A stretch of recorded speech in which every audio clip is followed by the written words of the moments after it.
Good afternoon. Welcome to the public hearing of the Local Government Commission as we look at automated speed enforcement in Pennsylvania as directed by the General Assembly. Act 38 of 2023 tasked the Local Government Commission with conducting a study on expanding automated speed enforcement on highways and streets owned by municipalities. And we are charged with submitting a report to the General Assembly no later than December 14th, 2025, of the findings and recommendations of this research. The research will focus on the following main categories: a background analysis of automated speed enforcement programs in other states, an analysis of existing automated speed enforcement programs in Pennsylvania, a review of alternatives to automated speed enforcement, and the feasibility and consideration for expansion of automated speed enforcement on municipal streets and highways, and recommendations. The purpose of today's hearing will concentrate on the second of these categories: existing automated speed enforcement programs in the Commonwealth. Before consideration of the expansion of authority to local governments outside of Philadelphia, it's important to learn about the administration and effectiveness of our current programs. To that end, we have invited representatives from PennDOT, Pennsylvania Turnpike Commission, Pennsylvania State Police, and the Philadelphia Parking Authority to discuss the current automated speed enforcement programs in our Commonwealth. The Commission plans to hold an additional public hearing later this spring, in which we will gather testimony from interested stakeholders and local officials.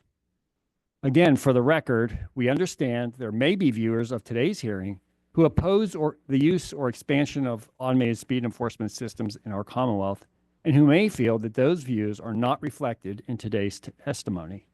The Local Government Commission study is not one of advocacy, but rather to document all sides of the policy question. We fully intend to have testifiers of potentially differing views at our next hearing, to be scheduled sometime later this summer. First, a bit of housekeeping.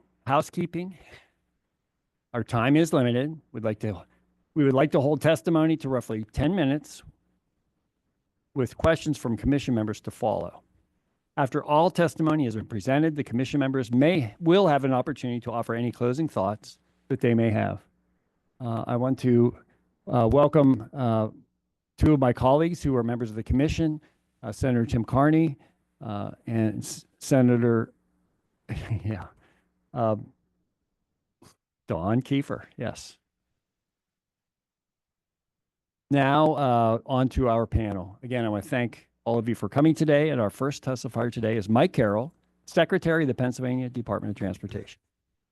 Senator, thank you. Members of the commission, thank you so much for the opportunity. The testimony has been presented to you, and I will not read it to you unless I'm instructed to do so. Yep. I will simply set the table with a few points maybe, and then turn it back to you, Mr. Chairman. Thank you. When it comes to automated speed enforcement in Pennsylvania, we have three statutorily prescribed opportunities: the work zone speed cameras, the speed cameras on Roosevelt Boulevard, and soon to be Broad Street and Route 13 in Philadelphia, and then two other corridors that could be added in Philadelphia, and then 5 school zone speed enforcement cameras also in Philadelphia to be determined. So the universe of speed camera enforcement in Pennsylvania is in those 3 silos. I will say that as you mentioned, Senator, I know there are some folks that are not supportive of speed enforcement cameras as they are not with red light cameras. But from the perspective that I have and the PennDOT has, the data that we have collected since the deployment indicates significant reductions in accidents, reductions in injuries, and that vehicle speeds have lowered. The goal remains to modify driver behavior and not have this as a money-making enterprise. The goal really here is safety for us. And so the number of accidents, the reduction in injuries and fatalities, we think is good news for all, especially vulnerable highway users, whether those are folks wearing vests and hard hats or people on bikes or pedestrians. I guess it's safe to say from my perspective, the deployment is working, and we look forward to working with others in compliance with the vehicle code as it exists, and may be amended going forward. Thank you, Mr. Secretary. I'm going to go recognize each of you to give your remarks, and then we will open the whole entire panel to questions at the end. So next, we will have Craig Shuey, Chief Operating Officer of the Pennsylvania Turnpike Commission. Craig, thanks for joining us today. Thank you, Mr. Chairman. I appreciate the opportunity to sit before you today. I'm joined by Chad Smith. He's a senior engineer project manager in our traffic engineering unit and is our technical lead on this endeavor for us. I'm here today to talk about the Pennsylvania Turnpike's Work Zone Speed Safety Camera Program and discuss its value to us. It was designed from the outset to provide protection, additional force multiplier protection for the workers in our work zones and for the drivers that go through those zones. As we all know, workers in these environments are subject to a lot of intrusion. The intrusion is a result of speed and inattentive driving. The goal of the Work Zone Camera Program was to provide that extra level of support for those persons working in there and those people driving through there to ensure that they can go home safely each day. Our numbers suggest it's working. We've been able to deploy 14,000 enforcement actions. That's us setting up a work zone camera safety program and doing an enforcement activity and we've issued 1.7 million violations. We've seen 38% decrease in speeding and 47% decrease in excessive speeding. That's people traveling 11 miles an hour or more. We believe this is a significant improvement in our overall situation, and we've seen the overall number of crashes in the work zone, system-wide and statewide, drop by 20. So those are important parts of the program. We believe it's been successful because we have attempted very diligently to follow the standards that the General Assembly has put into law with regard to the signs to ensure that the signs are set up correctly, that we're cataloging and capturing everything that goes into that work zone and ensuring that when challenged, we can show proof that we have done things to the letter of the law and the expectations of the General Assembly. The program integrity is what we think makes the program work. We do have what we feel is an appropriate level of review and it's sort of an informal hearing process designed in the legislation to ensure that if someone wants to challenge their citation, they can. 80% are upheld. So that suggests that for the most part, we're not seeing the wrong person getting tagged. As Mike has put forward, the rest of my testimony submitted, prepared to ask any questions. Happy to answer them. They're really technical. Chad can answer them. It's always great to have a Chad beside you, right there. Yes, it is. Very good. Thank you. Next, we have Major Robert Krull, Director of Pennsylvania State Police Bureau of Patrol. Major, thank you for coming today. Thank you very much, Chairman. Chairman, members of the committee, I'd like to say a couple of things with regard to the PSP's participation in the automated speed enforcement in Pennsylvania. Our experience is limited to the work zones currently, the way the law is structured. And with that, a couple of things to note crash-wise in Pennsylvania. Based on 2023 statewide crash statistics published by PennDOT, there were 110,382 reportable crashes in 2023. Of these, 1,209 people lost their lives and another 66,563 people were injured. During the period of 2004 to 2023, 20-year, two-decade period, there were 635,127 reportable crashes that took the lives of 10,109 people. That's significant. And we find as we look at the data from crashes that approximately 1 in 5, just over 20% of crashes have speed as a nexus to the causal factor or a contributing factor to the crash. Again, significant, and tells us that speed enforcement remains a critical part of the Pennsylvania State Police and our local police partners in crash reduction strategy we employ. With that, testimony is given that details this and much more, but much like the speakers before me, I will leave that with the committee unless you wish for me to read that verbatim and stick with just a few more fact points to it. I see, we look at the automated speed enforcement in the work zones as a additional tool in our toolbox. It doesn't replace the trooper in the work zone or a police officer in a work zone in a municipality. However, it's another tool that can be used. There are some places where just by design of the roadway construction, we can't get a trooper in there with a patrol car to be right where the workers are at. And generally speaking, the troopers are there for queue protection, for stop traffic on the highway so that somebody that's long, not paying rear end, stop traffic in construction zones where the bottlenecks occur a lot of times. And if not that, then they're conducting enforcement activities in work zones. So having the automated work zone cameras in the work zones to be able to deploy those near the workers so that people see the signage, the vehicle that's running the equipment slow down right at the workers is a crucial element to improving safety there in those zones.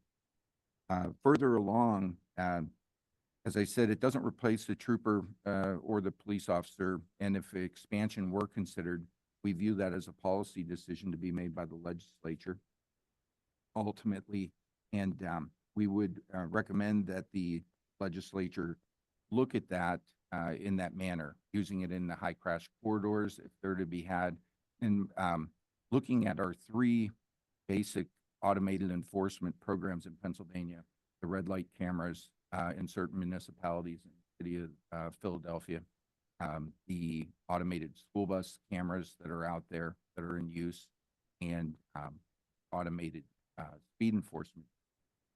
We feel that the model of 3117 in the vehicle code probably would best be suited for modeling any further speed enforcement. In that model, the police officers of the municipality where the offense occurred, whose equipment would be any violation, they prove them, and then the system administrator or vendor to run that speed enforcement system would then send out that civil violation to the mother. And we look forward to being involved in any future discussion on this topic. Us, like PennDOT and Turnpike Commission, kind of worked from the beginning, the inception of it, and in kind of the weeds on the things to hammer everything out and make the system work, find the bugs, if you will, and get those worked out so that it's effective. Thank you. Thank you. Finally joining us virtually is Rich Lazar, the Executive Director of the Philadelphia Parking Authority. Rich, thanks for joining us today, and look forward to hearing from you. Good afternoon, Mr. Chairman. Can you all hear me? Yes. Okay, great. Good afternoon, Mr. Chairman and members of the committee. My name is Rich Lazar, Executive Director of the Philadelphia Parking Authority. I'm also joined on the call by Casey Weck, who is our Director of Automated Speed and other enforcement programs within the city of Philadelphia. I want to thank you all for allowing me this opportunity to talk about the PPA and our automated speed enforcement camera program and our other life-saving public safety initiatives. Been the Executive Director for a little over 2 years now. And during that time, the PPA has enhanced and expanded all of our existing public safety programs, working closely with our bipartisan legislative partners here in Harrisburg, as well as in Philadelphia. We are maximizing the use of new technologies to save lives and improve the quality of life in Philadelphia. One of our most successful life-saving public safety initiatives has been and continues to be our automated speed enforcement camera program. Our speed cameras have reduced speeding by 93% and crashes by 36% on Roosevelt Boulevard, once commonly referred to as one of the most dangerous stretches of highway in the country, but that's no longer true. In December of 23, Governor Shapiro signed House Bill 1284 into law, making the program along Roosevelt Boulevard permanent, and also allowing for adding speed cameras in 5 other corridors throughout the city, and a pilot program to add speed cameras in 5 school zones. In the coming months, we will be announcing the activation of automated speed camera along the 611 corridor that runs the length of Broad Street from the Navy Yard in South Philadelphia up north to the county line with Montgomery County. We are also working with the city and PennDOT to determine locations for speed cameras that will run along the length of Route 13, which is Baltimore, Hunting Park Ave, and Frankfurt Ave. As the PPA continues to utilize this latest and cutting-edge camera technology to save lives, we are set to begin our bus lane camera enforcement program later this spring, along with utilizing new smart loading zone technology to help alleviate congestion in our downtown commercial districts. While we continue to expand our speed camera enforcement operation, our long-running red light camera program has been reducing accidents and saving lives throughout the city since 2005, when the PPA first installed cameras on the boulevard. We have reduced red light running by 43% and reduced repeat red light offenders by 80%. I want to thank the committee again, and the rest of my testimony I know you all have. And like I said, we are here to answer questions and to help in any way possible. Thank you very much. And for the record, we do have the testimony, the written testimony, and it will all be part of our consideration in developing a report at the end of this process. And we also will now go to questions, and we are on a fact-finding mission. We want to hear opinions as well as facts, and the members may have some questions. Also, our Executive Director, Dave Green, who will be overseeing the production of the report. He may have some questions of things that are curiosities or information that he thinks would make our task easier. So we will also open it up to questions from David. At this time, I'd like to recognize my colleagues on the commission if they have any questions. And Senator Carney, you're first. Thank you. Thank you, Mr. Chairman. Secretary Carroll, good to see you. Good, Senator. Actually, don't have any questions for you because I basically agree with everything that you've I guess for an answer. which is nice. This might be a quick hearing. This is good. I out of curiosity, we've been hearing, this questions about what using this kind of automation as a way of making money for municipalities. And I don't know whether the major or whether Craig, you have can tell me how many citations for speeding are given out on the turnpike. Chad may have a more precise number. And what I'm But- getting at is I'd like to know that, and I'd like to know how many tickets are given out with the camera enforcement. Oh, you mean That's the same thing. how many state police Well, citations are issued? Citations for across the length of the turnpike. Yeah. I'd like to know that number in Okay. terms of what those are. And then I'd like to know what the same, specifically for the ones that are in the work zones that are given through, not but necessarily directly from the state police, but through the cameras. Okay. So the only place we have the speed enforcement cameras are in work zones. Right. So there are no non No, I work zone understand that. Yeah, cameras. yeah. Mhm. The state police does all the rest of the enforcement. I don't have those numbers at hand. And Chad, if you have the numbers for total citations, we can compare that. If not, I'll take we a can get it second for to you. give him a chance to look for the data, but Senator, I think it's worth noting that they're not citations. They're Okay. notice of violations. The driver of the vehicle is unknown.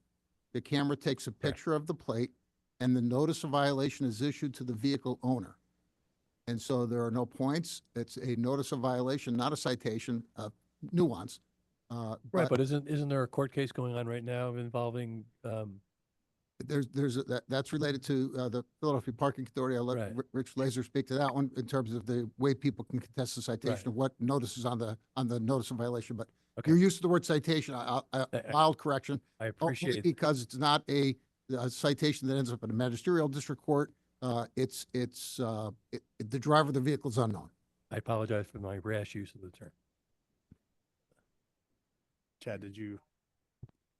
Excuse me, I have 2024 totals for Uh-huh. 138,000. Let's get our terminology right. What?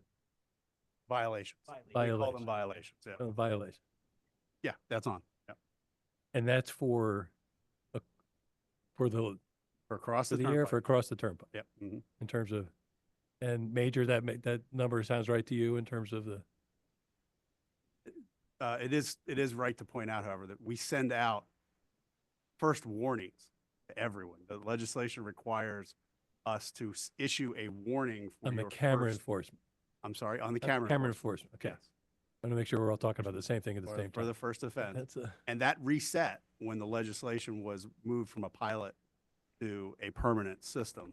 So when we restarted the system in 2024, everyone who had previously been given either a warning or a citation, a violation notice, they were reset the clock and everybody got a free pass again.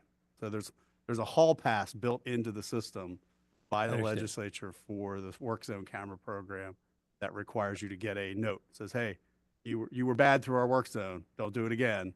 Next time there'll be a dollar amount of charge associated with that, which is $75.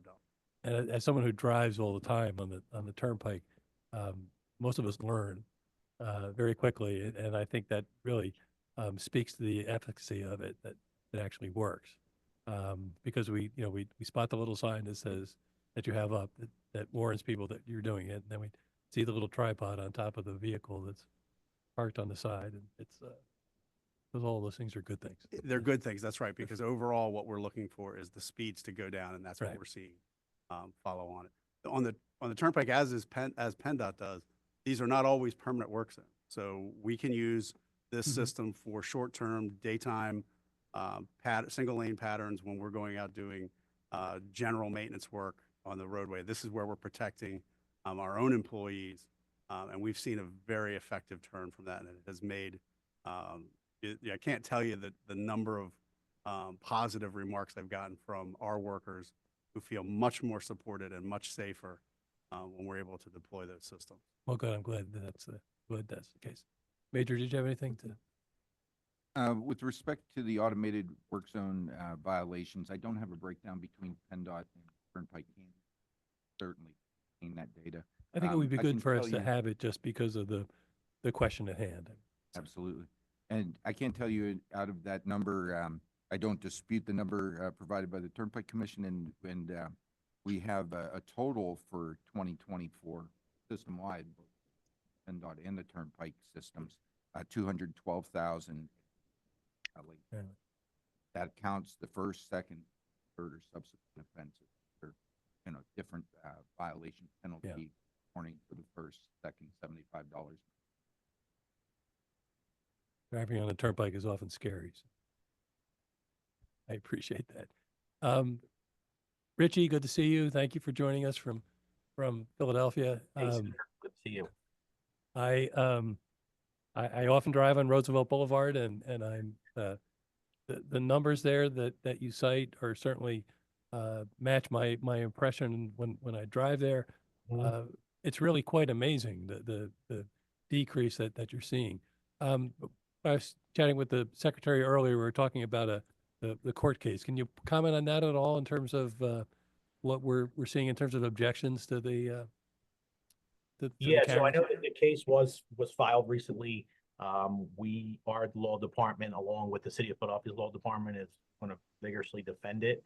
As we've said before, when this program started in 20, the total violations were north of 760,000 violations issued at this point last year. And I know we do send a report up to the legislature and PennDOT every year of our findings, but as of last year, the numbers have dropped to 356,000 violations. So the number has substantially dropped.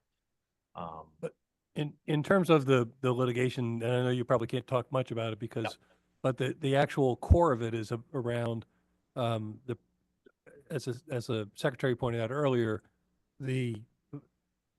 it's going to the car, so it's going to the owner of the car, not necessarily the driver of the car, and I think that's at the core of what is about. Is that a fair statement?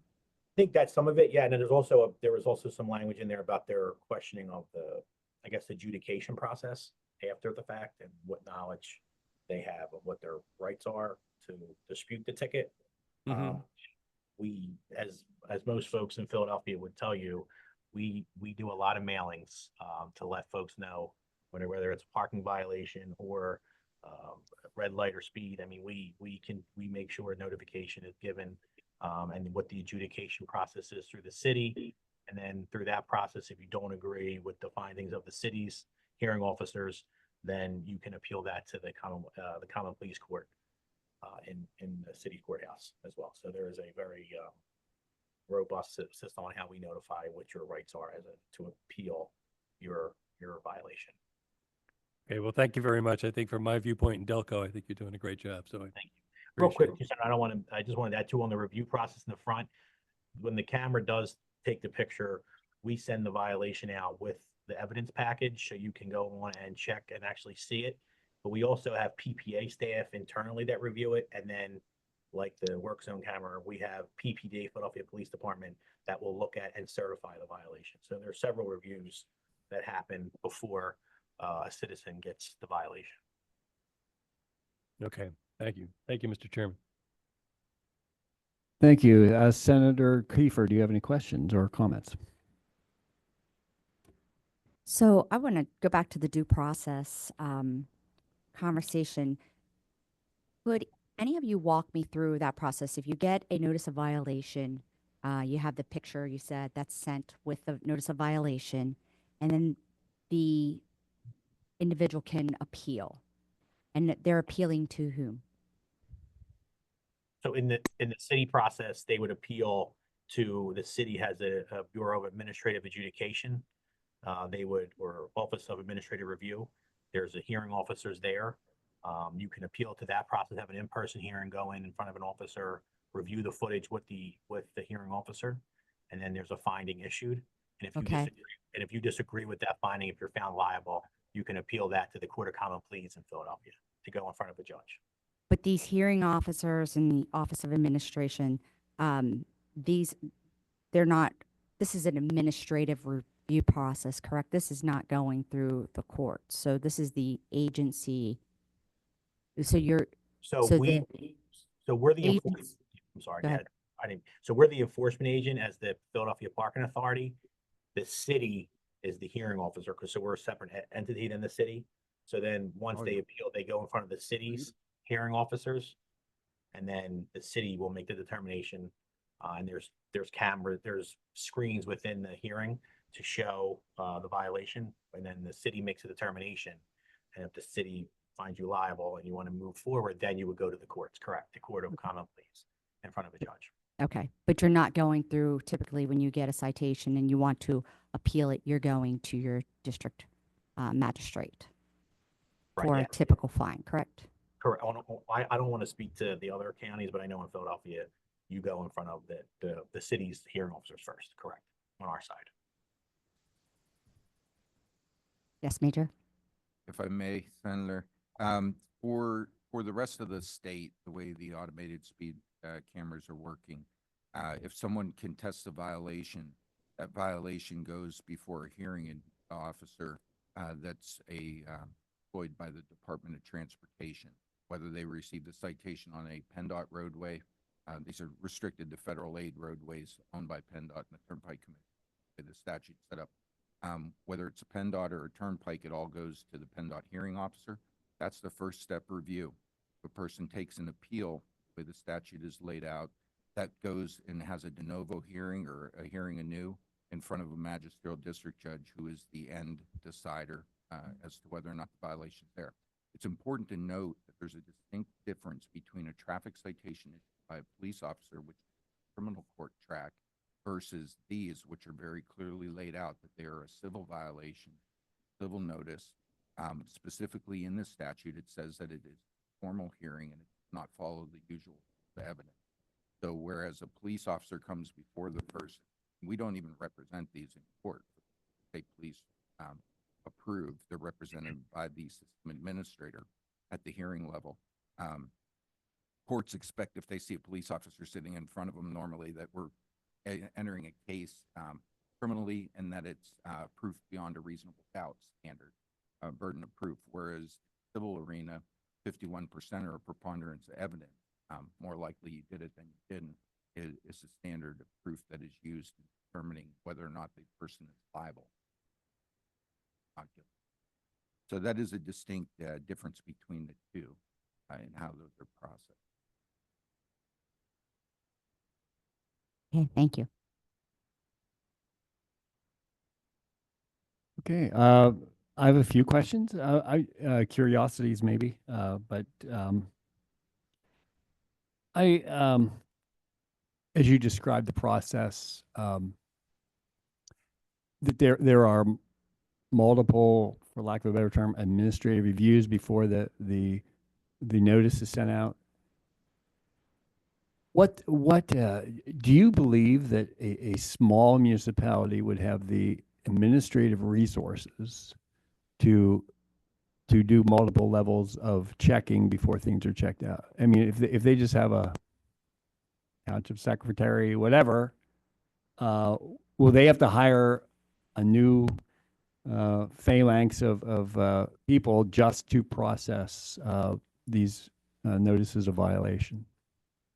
Well, difficult to predict the future, but I would offer that in the case that you're describing with a small municipality or with the larger municipality, they'd have to have a vendor on the front end to be able to place the technology and the equipment and then process the violations, identify the violations, confirm them, and process them. So I would envision a township, a second-class township in Venango County with somebody in the township building looking at these. I think there'd probably be a vendor that would be hired or employed by the township in that case. Any other? Just from a perspective standpoint, this program for the department and the Turnpike did not, does have an investment by both the commission and the department to maintain it. So it has. Can you give us numbers on that? They're in our annual report, and Okay. I don't have them right in front of Okay. me, but we were getting close to getting to a point where there was less of an investment, meaning we were getting close to making money, being able to put money into. Some people don't like to I hear know that, that, right? but it's designed around trying to reduce, Right. and Right. the challenge has been, the new program required another free pass. If the municipalities are asked to do a similar thing, they're going to have to be prepared to upfront some cash to get the process started in order for it to be viable. And I think for us, that's, what we've tried to do is not use the system, use it in those places where we're most concerned about safety. And I think that's why the work zones for the Turnpike makes the most sense. We're not looking to try to, shut down speeds all over the system. We're trying to focus our efforts on those places where most dangerous situations. Do you mind if I ask how you, until you testified, I didn't realize you can say like, I'm gonna have it here for one day, won't be there the next day. That you move these around. How do you make that decision of which zones, or is it every zone? I mean, There's a certain number of units that we have available to us. And Chad, do you remember the numbers for both? And Currently, it's 7 for the Turnpike and 10 for the department. We're going to be transitioning to 12 and 12. That'll start the next construction season. So we've got those units available to us. There's a driver involved in that. There's a setup time. So we're looking for zones where we're concerned about it being safe enough to put the system in place. So it's not something that not a rolling pattern or a moving pattern. It's something that's set up for a period of time where there will be workers present. And we have some construction and reconstruction projects on the Turnpike that are permanent, but they are constrained by the way the roadway is set up during that construction period. Those are the places we focus it on. It really isn't designed to be in those places where we have the most risk. I was curious about the numbers of appeals, percentages, comparing those that are from automated versus officer issued citations. How I mean, comparable number or percentage of appeals? Are you able to quantify that, or at least come close to where we're coming with that? I can't put a specific number on or percentage on the variance. We'll note that there's some distinct differences that lead to more appeals at automated side. from the perspective that within the statute, there are some built-in defenses. And this is true of red light cameras, school bus enforcement, and these enforcement. So where if you are able to show and produce proof that you're not the driver of the vehicle at the time the violation occurred through a hearing process, then you will be found not liable. So to the registered owners, a lot of times there are hearings. That's probably across the for all of it. There are some other defenses. You sold the vehicle and did time that the violation occurred, and also if you can show that the equipment operated properly at the time. Those are all checks and balances as far as the equipment operation. If I may take a moment to touch on Please. that the police review is looking at. So when law enforcement is reviewing the for the purpose of systems, Pennsylvania State Police created an automated enforcement when first came about with passage Act 86. With that, on the pilot program, we added 4 personnel into that unit, created it under control, which I'm the director. So we were involved in that, and looking at the violation. What we're looking at is we're seeing the images of the vehicle, we're seeing the speeds, the information on the registered owner, which is populated by the vendor, so the police aren't running them and creating a citation or violation of vendors. But we make sure that those match up, and then we look for proof that the signage was out, done through photographic proof, signage, mile marker, where the signs are placed at before automated enforcement. And also we're looking at the operator's safety log, just like a trooper. They test the equipment before, after the deployment, sure it was working right through that period. And then lastly, we're checking calibration certificates so they match up. It's important to note that in addition to this, state police, working with PennDOT and the Turnpike, developed a unannounced spot check of the sites. So to express our own concern about whether or not the zones are set up correctly, things were operating statute.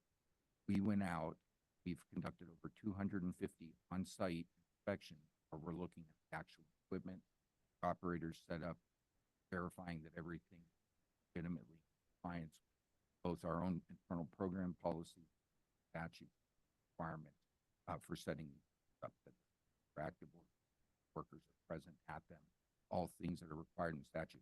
I'm pleased to say out of every one of the checks we had to find any. Speaks vendor integrity, PennDOT and the Turnpike using set of. Senator, if I might, when comparing number of citations written by a police officer and those going to the magistrate to be contested, remember that on the notice of violations in the work zones, the first offense is a warning. While somebody could take can contest the warning, I would offer that my suspicion is most people don't contest the warning. And so I don't know that it'd be a fair comparison to compare the both when that component applies with the warning on a first offense in a work zone. I guess I was surprised to hear it.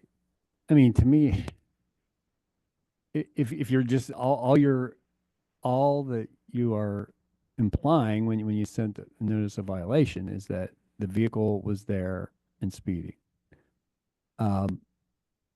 So that to me that seems like, how can you contest that? But to hear today that more of those are contested, it sort of surprises me. That again, maybe I'm biased. It just seems like, was the vehicle there? Yes. Okay, you're guilty. But if more people contest that, I guess that's the real world we live in. And this might more be a question for the Philadelphia Parking Authority, because you have, set places where you have the red light cameras in place, have there been any instances of people tampering with or disabling the systems that are out there? You know, if they're there all the time, I could see someone coming by and doing something to it. I don't know if you've ever run into that, or just Not curious to that- hear what the real world is.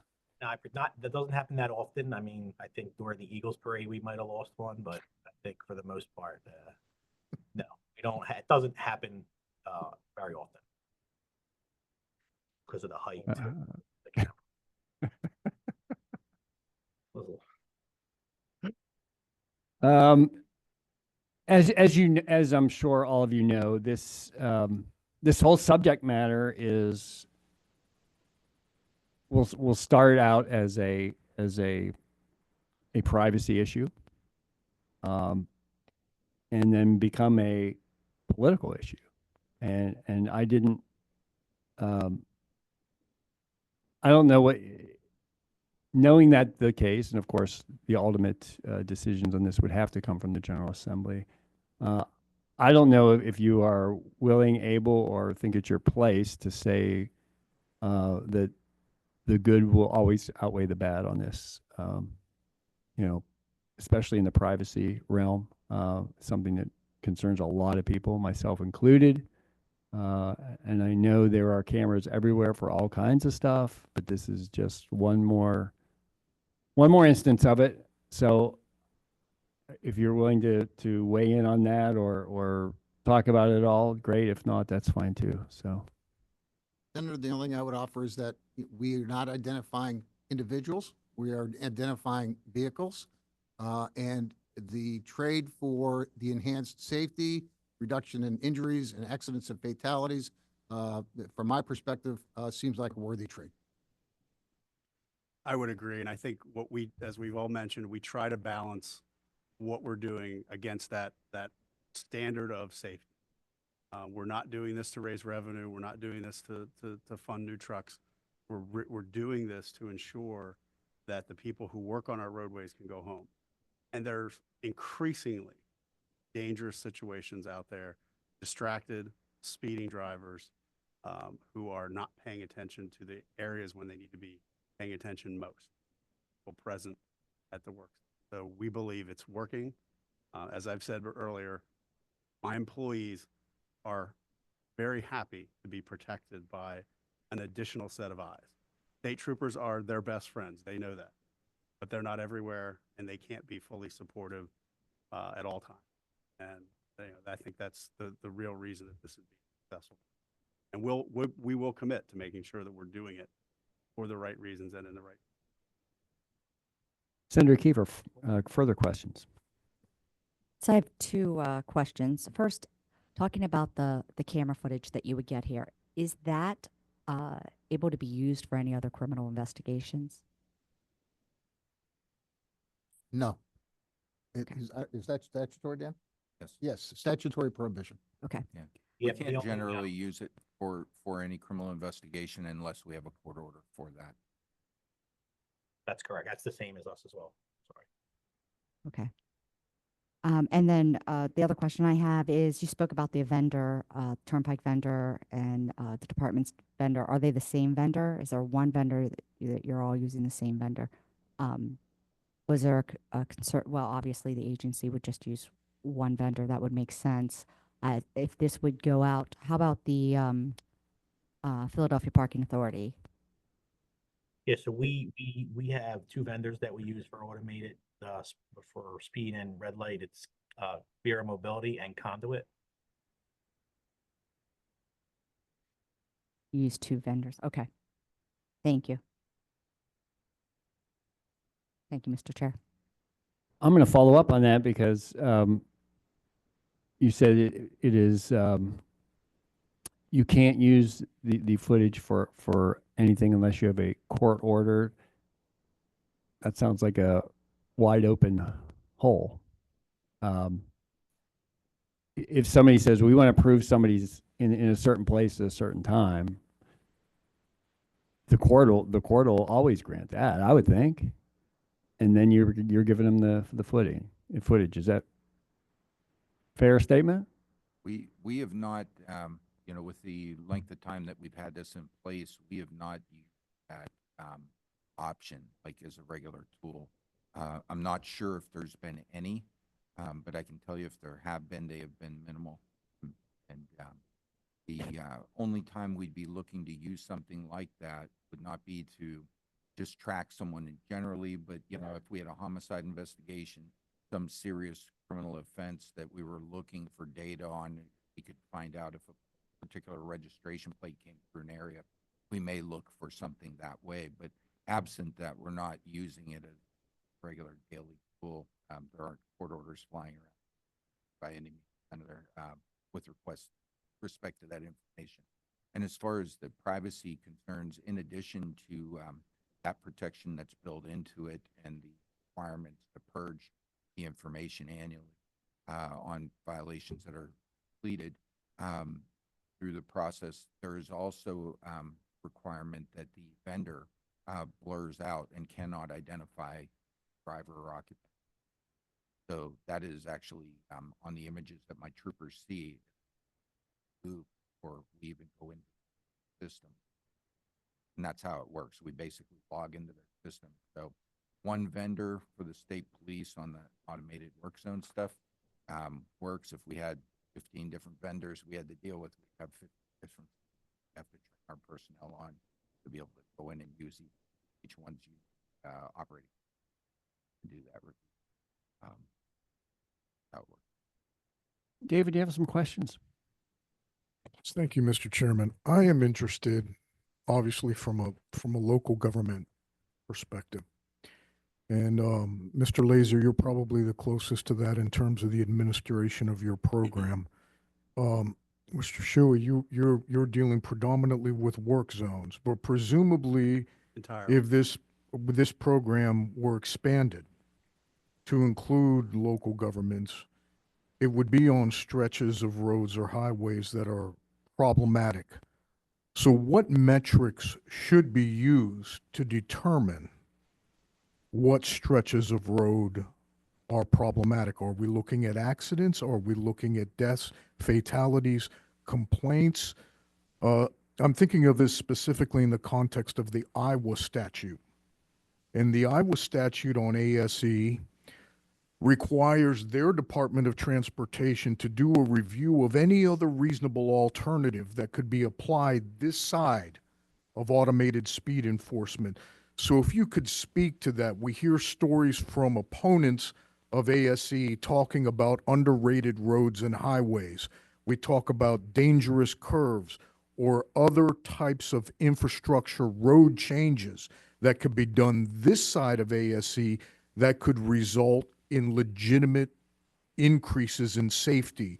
So if you could speak to how you would envision, it's a bit of an unfair question, how this could be expanded to local governments and what would be the metric upon which they would be authorized to use these systems. So, go ahead, Secretary. An expansion would demand an act by the General Assembly that would set the parameters for such an expansion. So the only thing somewhat similar, the red light cameras exist outside of the city of Philadelphia in Abington Township and Warrington Township, Montco and Bucks. And there were legislative prescribed parameters by which the communities that were eligible to have those red light cameras came to be. A handful of communities such as Abington and Warrington. But the General Assembly would determine the factors that would speak to an potential expansion of speed cameras in municipal governments. Mr. Secretary, would PennDOT have the capability to review requests like we do for a lot of other traffic control devices at the local level where there's approval at the regional office level? Does that? Well, the placement of a traffic control device, a traffic signal, demands an engineering study. So the engineering data would speak to the warrants for the traffic signal. Accident data and such would apply. You're going to get down the path pretty quickly here, though, of municipal governments and whether or not they have a local police department and what data they keep, and those that don't have municipal police department, the state police's data collection. There are nuances galore here. Thank you. Mr. Laser? Yep. So I think, I mean, PennDOT's a great partner and with us and and the city's Office of Transportation. So we kind of do like a corridor score of the areas. And you look at the killed or severe injury crashes, speed related crashes, and number of pedestrian crashes. So there's different, and you score based on the engineering study, on the different data that comes in from the crash data. And then you kind of rank what's most dangerous. And that's how it kind of, like I said, the Boulevard was, and now Broad Street was the next one on that list to show the amount of crashes and deaths and speeding. So there's a lot that goes in. There's a lot of community engagement that goes into it on the front end too, to let neighbors and residents and folks in that area know what's coming, but also a lot of looking at data that drives the decisions on this.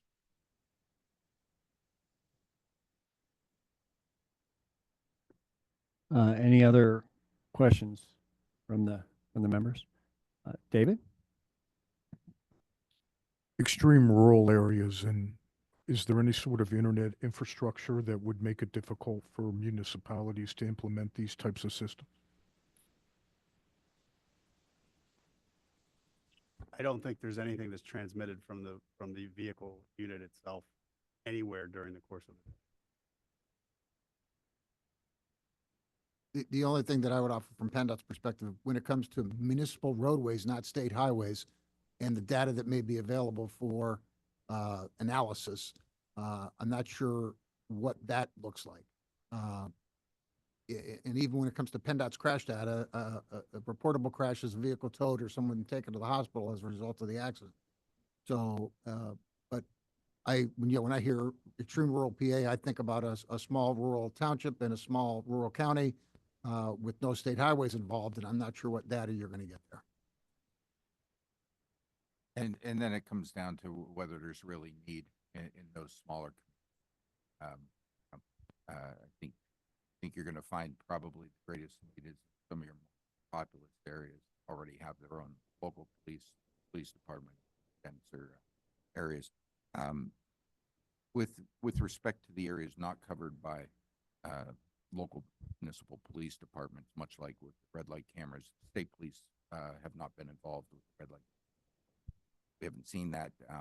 We would suspect that we'd probably be in the same situation with this if automated enforcement to expand further. You know, while we certainly want to be good partners and we see a great value in Work Zone speed safety camera program, and I'm sure the city of Philadelphia sees it on the roads that they have their system set on due to nuances of that city. The fact of the matter remains, the more we have local municipalities that do not have their own police department coverage, the more we're going to be taking troopers off the road to civil violation, as opposed to having them out there in the state police vehicles taking traffic stops visibly. And a great difference, you know, between those types of stops when you're talking just average enforcement, not in a specialized area, is the fact that when the trooper or local police officer makes a stop, they're actually there with the violator at the time of the violation, versus the automated world. They're getting the violation notice in the mail about 30 days later, finding out that, hey, I got caught by the speed camera. Whereas we're addressing the actual driver at the time, that violation notice going to the registered owner who may not have been the person. And also distinct differences that on the automated, and there is no points associated with it for that motorist to take administrative action and corrective action on their driving privilege, you know, versus just strictly a monetary fine that you're done. I think those are key things in differences. Certainly we're looking always to keep more troopers on the road as opposed to pull them off. I add that in for your consideration. Very good. Good points. No further questions. I am going to first thank all of you for participating today. I anticipate that as we move through the preparation of this report, that there will be follow-ups to your agencies coming through the local government commission itself, for data, specific numbers and all those kind of things. So I welcome your continued cooperation and sure that we can count on that. But with that, seeing no further business, I want to thank you all. I want to thank Senator Kiefer and Senator Carney for being with us today. And all of today's testimony, the written, oral, will be shared with the members of the commission, and we will all be ultimately in charge of approving the final report as we get it prepared over the coming months. So thank you for your time. Thank you for participating today. It's great to see you, and I now call this meeting adjourned. Thank you.